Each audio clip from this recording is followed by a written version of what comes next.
Caríssimas amigas, caríssimos amigos, que Jesus, o Mestre Maior, nos abençoe e nos dê a sua paz e que nos incentive hoje a analisarmos parte do Evangelho segundo o Espiritismo no seu capítulo 10, onde nós vamos conversar sobre o tema Bem-aventurado os misericordiosos.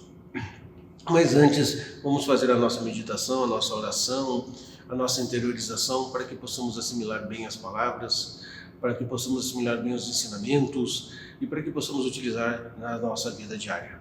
Pedimos ao Mestre Jesus, aos Mestres Ascensionados, aos bons Espíritos, que nos deem paz, que nos deem entendimento e que possamos analisar através da ótica espírita, espiritualista, através da ótica das nossas boas ações, o tema Bem-aventurados misericordiosos, onde Jesus nos ensina como devemos agir para com as outras pessoas.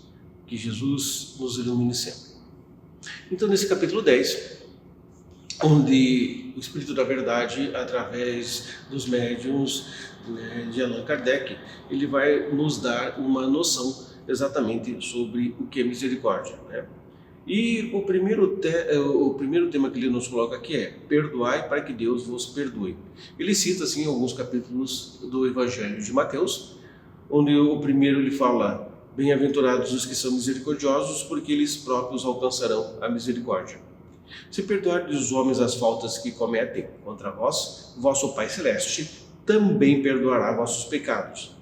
Mas se não perdoardes os homens quando vos ofendem, vosso Pai também não perdoará os vossos pecados. Se vosso irmão pecou contra vós, ide acertar em particular entre vós e ele. Se ele vos ouvir, tereis ganho o vosso irmão. Então Pedro, se aproximando, perguntou-lhe: Senhor, quantas vezes devo perdoar ao meu irmão quando pecar contra mim? E Jesus responde: será 7 vezes? 7 vezes 7, 70 vezes 7. Ou seja, ininterruptamente. O que Allan Kardec, através do Espírito de Verdade, quis nos ensinar com esta parte do bem-aventurados são misericordiosos? Ele começa assim, que a misericórdia é o complemento da doçura, porque aquele que não é misericordioso não será também dócil e nem pacífico. Ela consiste no esquecimento e no perdão das ofensas. O ódio ou o rancor revela uma alma sem elevação e sem grandeza. O esquecimento das ofensas é próprio da alma elevada, que está acima do mal e que lhe quiseram fazer. Uma é sempre ansiosa, de uma irritabilidade desconfiada e cheia de amargura. A outra é calma, cheia de mansidão e caridade. Infeliz daquele que diz: nunca perdoarei. Este, se não for condenado pelos homens, será condenado por Deus. Mas temos que fazer uma pequena pausa aqui para analisarmos. Ora, por que será que nesta parte de Mateus, capítulo 6, versículo 14 e 15, ele vai dizer assim, que se a gente não perdoar aqueles que nos ofenderam, Deus não nos perdoará? E ele vai dizer aqui, o Espírito da Verdade, se a gente não for condenado pelos homens, certamente Deus o condenará. Mas o que essa parte de Deus nos condenará? Primeiro vamos entender essa parte da misericórdia. A gente sempre tem, por ocasiões da nossa passagem aqui pela Terra, sendo às vezes ofendido. Às vezes até veladamente, mas sendo ofendido. Isso cria dentro de nós uma amargura muito grande. Essa amargura muito grande, ela vai nos incomodar. E se a gente não começar a trabalhar essa amargura, essas faltas, essas ofensas, nós iremos para o mundo espiritual carregando-las. E não vale a pena isso para nós. Porque e a mesma coisa que a gente for fazer para as outras pessoas. Se a gente ofende as outras pessoas, nós não sabemos exatamente como ela vai absorver essa questão da ofensa. Ela pode levar isso para o mundo espiritual. Levando para o mundo espiritual aquilo que lhe está incomodando, ela automaticamente poderá, não é bem certo, mas poderá criar um princípio de obsessão sobre nós em relação a essas faltas. É claro que a gente tem que entender que as ofensas são variadas, há vários tipos de ofensas, As verbais, as ofensas sob base de violência e as ofensas físicas. Tudo isso, claro, cria em nós uma egrégora negativa em relação àquele que nos ofendeu. E é claro que nem todos absorvem ou tentam perdoar do melhor modo possível. E muitos vão com essas ofensas para o mundo espiritual. As ofensas em família, então, elas são muito mais contundentes do que propriamente as ofensas externas, porque guarda dentro do próprio âmbito familiar um rancor muito grande. Por isso que Jesus, ele nos ensina que Deus, se a gente não perdoar quem nos ofende, o Pai também não perdoará. Não é que Deus não perdoe as ofensas, é que o nosso Deus interno, né, a partícula de Deus dentro de nós, enquanto nós não sanarmos essa ofensa, é claro que o nosso próprio Deus, né, a nossa partícula de Deus dentro de nós não vai sanar. Há uma questão muito grande em relação a isso daí. Por isso que nós temos que analisar bem aqui. Por isso que ele fala aqui, que se não for condenado pelos homens, certamente será por Deus. Não que Deus vá mostrar o dedo para nós, vá nos condenar por isso, condenar por aquilo. Mas ele está dizendo, olha, você absorveu, você gravou no seu perispírito aquela ofensa. Né? E como eu sou parte de Deus, como eu sou filho de Deus, eu tenho que perdoar o ofensor para que esse meu Deus interno, essa partícula de Deus dentro de mim, me perdoe. Por isso que na sequência desse capítulo 10, ele vai começar. Primeiro, reconciliar-se com seus adversários. Reconciliai-vos o mais cedo possível com o vosso adversário, enquanto estiverdes com ele a caminho, para que não suceda que o vosso adversário vos entregue ao juiz, e que o juiz vos leve ao ministro da justiça, e que sejais mandados para a prisão. Eu vos digo, em verdade, que não saireis de lá, enquanto não houverdes pago até o último centil, até o último centavo. É na prática do perdão, vai dizer o Espírito da Verdade, assim como na do bem, geralmente além do efeito moral também há um efeito material. Sabemos que a morte não nos livra dos nossos inimigos, vamos gravar bem isso. Em muitos casos, os espíritos desejosos de vingança no além-túmulo, movidos por seu ódio, perseguem aqueles contra os quais conservam o seu rancor. Por isso o provérbio diz, morta a cobra acessa ao veneno, é falso quando é aplicado ao homem. O espírito mau aproveita o fato de que aquele que ele quer mal esteja ainda preso ao corpo e, portanto, menos livre para mais facilmente atormentá-lo e atingi-lo em seus interesses ou afeições mais caras. Olha como é importante essa questão de nós perdoarmos os inimigos. Mas a questão lógica também. E se nós formos para o mundo espiritual, com essa sede de ódio, essa sede de vingança, o que vai acontecer?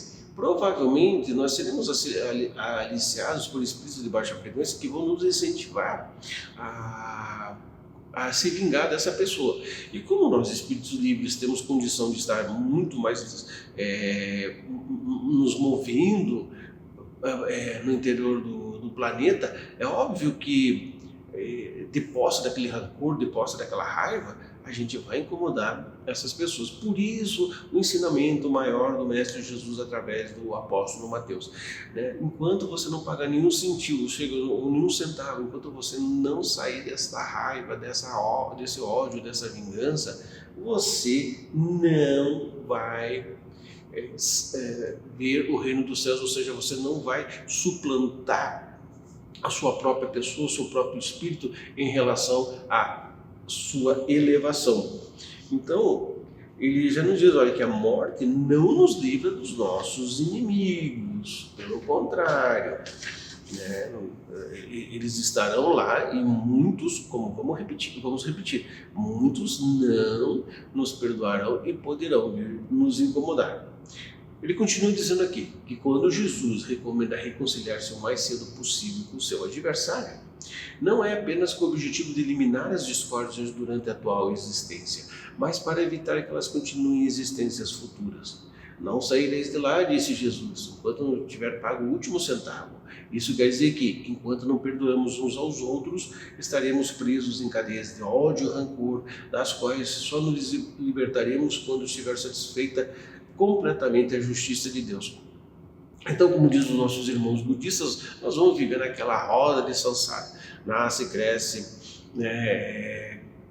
não perdoa o inimigo, vive com ele, continua com aquele ódio, com aquele rancor, né? E Deus, dentro da sua justiça, às vezes, muitas das vezes, faz a gente renascer na mesma família, e a gente vai indo, e nunca sai disso, né? A gente nunca sai daquela roda.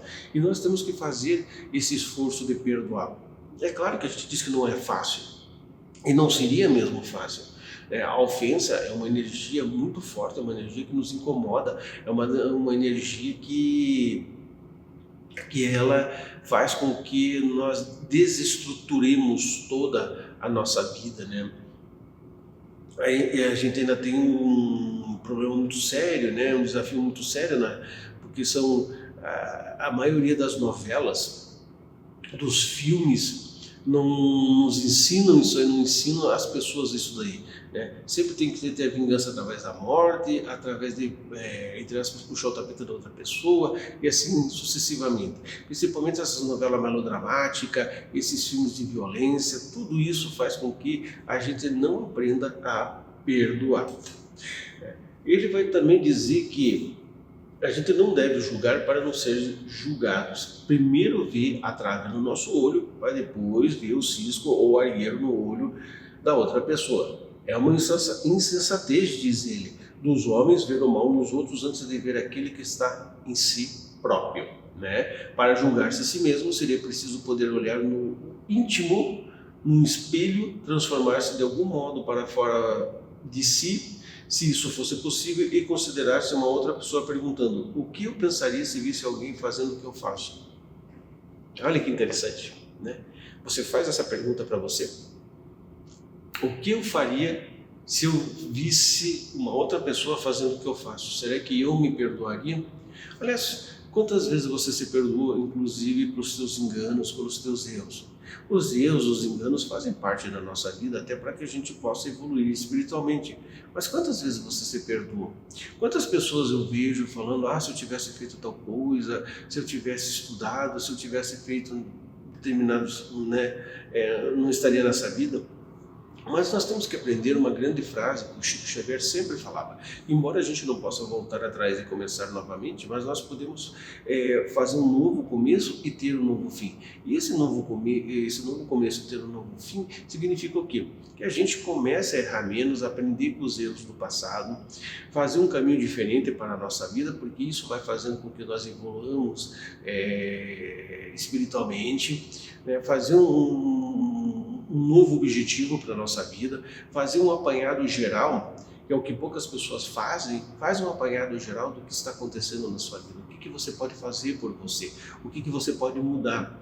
Isso também faz parte da misericórdia de Deus para conosco, né?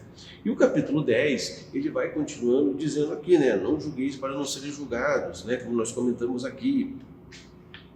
E há várias mensagens de outros espíritos nesse capítulo que é muito interessante, né? O perdão das ofensas pelo espírito de Simão, em Bordeaux, 1862, do apóstolo Paulo, em Lyon, em 1861, fala sobre a indulgência através do espírito José, em Bordeaux, 1863, tudo isso para os espíritos que estão, né, no mundo espiritual, vendo como é que funciona e vendo como pode ser tratado essa questão de ser misericordioso para com as outras pessoas e para com você mesmo. E mais uma questão que está no final desse capítulo 10. É permitido repreender os outros? Você repreender os outros? Você é dono da verdade? É permitido? O que ele vai dizer aqui? A pergunta 19.